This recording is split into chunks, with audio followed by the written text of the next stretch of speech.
বিসমিল্লাহির রহমানির রহিম। আসসালামু আলাইকুম। রাশেদা ডেইলি ব্লগ থেকে সবাইকে স্বাগত। নতুন একটি ব্লগ ভিডিও নিয়ে আপনাদের মাঝে আমি হাজির হয়েছি। আশা করছি সবাই সম্পূর্ণ ভিডিও দেখে যাবেন। আজকে আমার এই ভিডিওতে থাকবে আমি কিভাবে ছাগলকে এই বৃষ্টির মাঝে কি খাওয়াই, আর ছাগলে কি পছন্দ করে, থালাবাটি মাজা আর রান্নাবান্না। তো সম্পূর্ণ ভিডিও দেখতে হলে কিন্তু সবাইকে আমার পাশে থাকতে হবে। সবাই পাশে না থাকলে কিন্তু কেউ বুঝতে পারবেন না আসলে ভিডিওর ভিতরে কি আছে, কি হইতেছে।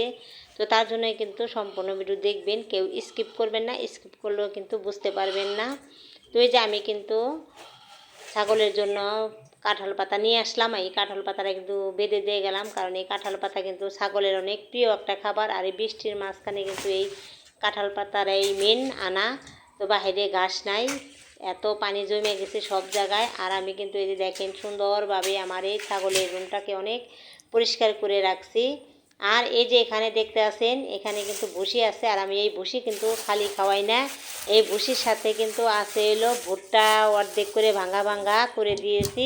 আর এই ভুট্টা আর হলো এই ভুসিগুলা কিন্তু ছাগলের অনেক বেশি পছন্দ। তো এই দুইটা খাবারই কিন্তু আমি এই বৃষ্টির মাঝে আমার ছাগলকে আমি দিয়ে থাকি, আর ওরাও কিন্তু খেয়ে অনেক মজা পায়। তো তার জন্যই কিন্তু এই যে ভালো করে আবার মিশিয়ে দিতেছি, যাতে আবার আস্তে আস্তে না থাকে। মানে এমনি আমি কিন্তু আবার এর সাথে ওই ভুট্টা মিশানো সারা বসেও দিয়েছি। আর এই যে উপরে এগুলো এলো ভুট্টাওয়ালা। তো তার জন্য কিন্তু দুইটাই মিক্স করে দিই। এটাও মিক্স করা আছে, আবার আগলাও দিই, যাতে সবভাবে বেশিরভাগই কিন্তু আমি ভুসি দিই, আর কম ভাগ কিন্তু ওই ভুট্টাগুলো দিই। বেশি ভুট্টা খাওয়া যাবে না, ওই এক মুঠ করে ভুট্টার ভাঙা দেই, আর সব বেশিরভাগই হইলো এই ভুসিগুলো দিয়ে থাকি। তো এই যে দেখলেন সব কিছু মাখিয়ে নিয়ে কিন্তু এখন আমি ছাগলকে দিতে যাব। আর ছাগল দেখেন কিভাবে খায়, আর ওরা কি পছন্দটা নাই করে এইসব খাবারে। তো এইভাবেই কিন্তু আমি আমার ছাগলকে খাওয়াই। এখন আমি ছাগলকে খাবার দিয়ে এখন কিন্তু চলে যাব আমি কুমড়া পাড়তে, চাল কুমড়া। চলেন দর্শক বন্ধুরা চাল কুমড়া পাড়তে। তো আজকে কি কয়টা চাল কুমড়া আছে গাছে, তো সবাইকে আমি এখন দেখাই। তো এই যে দেখেন একটা আছে, আরেকটা কিন্তু ছিল, তো এটা কিন্তু আবার আমি পেরে নিয়েছি। তো আরেকটা আছে, আর এখানে কিন্তু দেখেন গাছ নাই, একবারে ছোট গাছ। তারপরও মার্শাল্লাহ দুইটা চাল কুমড়া খেলাম। মানে তার জন্য আমি বললাম যে গাছবিহীন চাল কুমড়া। ওই দেখেন গাছ একবারে ছোট, দেখছেন? তো এই গাছ থেকে কিন্তু দুইটা নিলাম।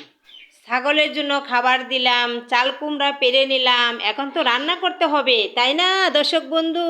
তো এই তো চলে আসলাম রান্নাঘরে। আর এখানে দেখেন কি সুন্দর করে মাছ কিন্তু ভেজে রেখেছে, আজকে রান্না করতেছে আমার ছেলের বউ।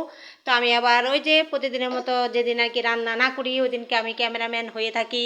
তো এই যে এখানে কিন্তু চাল কুমড়াটা একটু হালকা ভাপ দিয়ে নিয়েছে। আর এই যে দেখলেন তো সুন্দর করে মাছটা ভাজা আছে, আর ওই যে ওখানে দুইটা আলু কেটে রাখা হয়েছে। তো এখন কিন্তু এই যে সব মশলা দিয়ে এখানে এই যে কষানো হইতেছে মশলা। তো মশলাটা কষানো হতে থাক। এই যে এখানে মশলা কিন্তু কষানো শেষ। তো এখন এই যে আলু আর দিয়ে দিবে ভাপ দেওয়া চাল কুমড়া। আর একটু ভাপ দিয়ে নেওয়া হয়েছে, কারণ চাল কুমড়ার কিন্তু একটা ভাবসা একটা গন্ধ আসে, ঘাউসা ঘষা। তো তার জন্য কিন্তু একটু ভাপ দেওয়া। তো এই যে দেখেন ভালো করে মশলার সাথে এটা কিন্তু মাখিয়ে মানে লাড়াচাড়া দিয়ে তারপরে কিন্তু এটা কষানো হবে।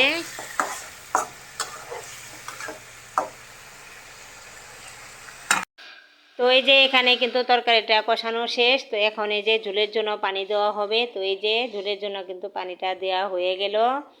তো এই যে দেখেন কতটুকু পরিমাণ পানি দিলাম আমরা ঝোলের জন্য। তো এখন কিন্তু সাথে সাথে মাছটাও দেওয়া হবে। তো এই যে মাছটা কিন্তু দিয়েই দিল। আর মাছটা দেওয়ার পরে আমি আবার বললাম আমি তরকারি মাছ খেতে পারি না, ভালো লাগে না, তো আমার জন্য একটা আস্ত ভাজা মাছ রেখে দাও। তো তার জন্য কিন্তু এই যে একটা মাছ রেখে দেওয়া হলো। আর ওইটা কিন্তু আমি খাবো। আর তরকারি মাছ যেহেতু আমার ভালো লাগে না, মাছ খেতে ভালো লাগে না, একটু ভাজলে তাও খেতে পারি। তো এই যে জল টুল দেওয়া শেষ, এখন কিন্তু ঢাকনা দিয়ে ঢেকে দিবে। আর অপেক্ষা কোন সময়ে তরকারিটা সম্পূর্ণভাবে হয়ে যাবে। তো এই যে কথা বলতে বলতে কিন্তু তরকারিটা হয়েই গেছে। এই যে আপনাদের মাঝে আমি শেয়ার করলাম, দেখছেন কি সুন্দরভাবে চাল কুমড়া। আর তারপরে নিজেদের চাল কুমড়া গাছের, আর এটা কিন্তু খেতেও ভালো লাগে অনেক। তো এই যে রান্নাবান্না শেষ করে এখন আমি এই যে সব পাকের ঘরটা আমি মুছে নিব। তো তার জন্য এই যে আমি কিন্তু একটা লেকটাতে পানি ভিজায় চিপটাই নিয়ে তারপরে কিন্তু আমি এই যে মুছতে আসি আর ভালো করে এটা মুছে নিব। যারা ভিডিওটি দেখতে দেখতে এই পর্যন্ত চলে এসেছেন তাদের যদি আমার এই ভিডিওটি একটু হলেও ভালো লেগে যায় তাহলে সবাই প্লিজ একটি লাইক দিয়ে ভিডিওটি কন্টিনিউ করবেন। আপনাদের ছোট্ট একটি লাইক আমাকে আরও একটি ভিডিও তৈরি করার উৎসাহ যোগায় এবং আপনার মতো আরও 10 জন মানুষের কাছে আমার এই ভিডিওটি পৌঁছাতে সাহায্য করে।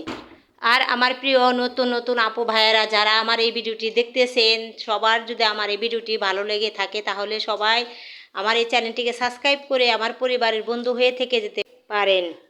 আমার এই ভিডিও কেমন লাগলো তো সবাই কিন্তু কমেন্ট করে জানাবেন। ভালো হলে ভালো বলবেন, খারাপ হলে খারাপ বলবেন, কারণ ভালো হলেও ভালো বললে উৎসাহ আমার বাড়বো আরও বেশি। আর যদি কোনো জায়গায় কোনো অংশে ভুল হয়ে থাকে তাহলে বলে দিলে কিন্তু আমি এটা সংশোধন করতে পারবো।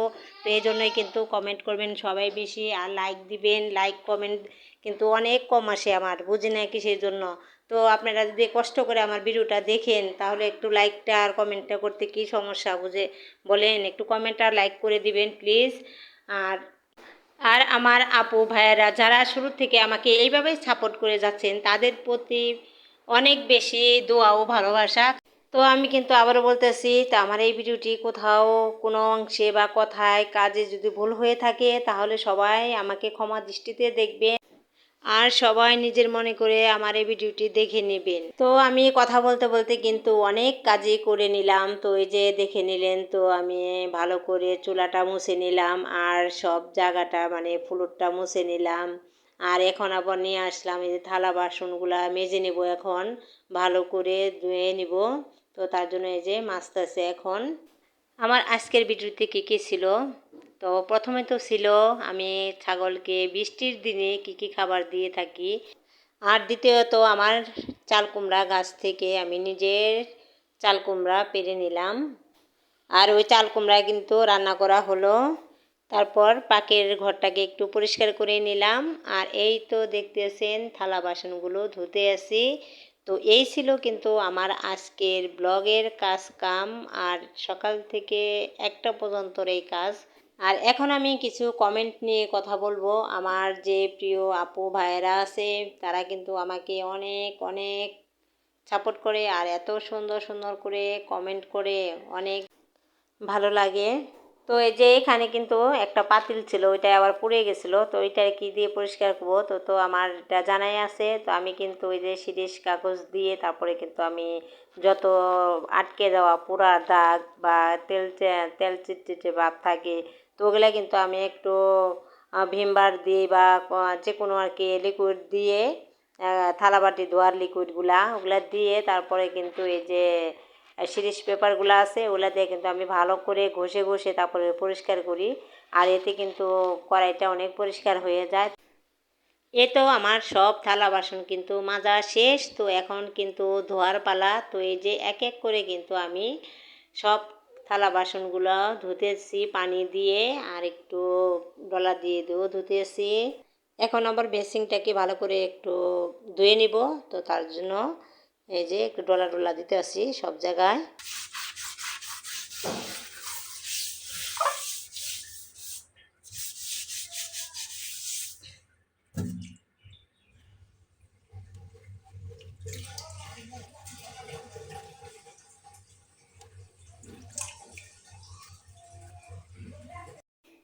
এ তো পাখির ঘরটা কিন্তু আমি সম্পূর্ণভাবে পরিষ্কার করে নিলাম। আর এই পরিষ্কার থাকলে কিন্তু মনও ভালো থাকে, শরীরও ভালো থাকে। তো সব মিলিয়ে যে দেখেন কি সুন্দরভাবে আমি সব কিছু গুছিয়ে নিলাম।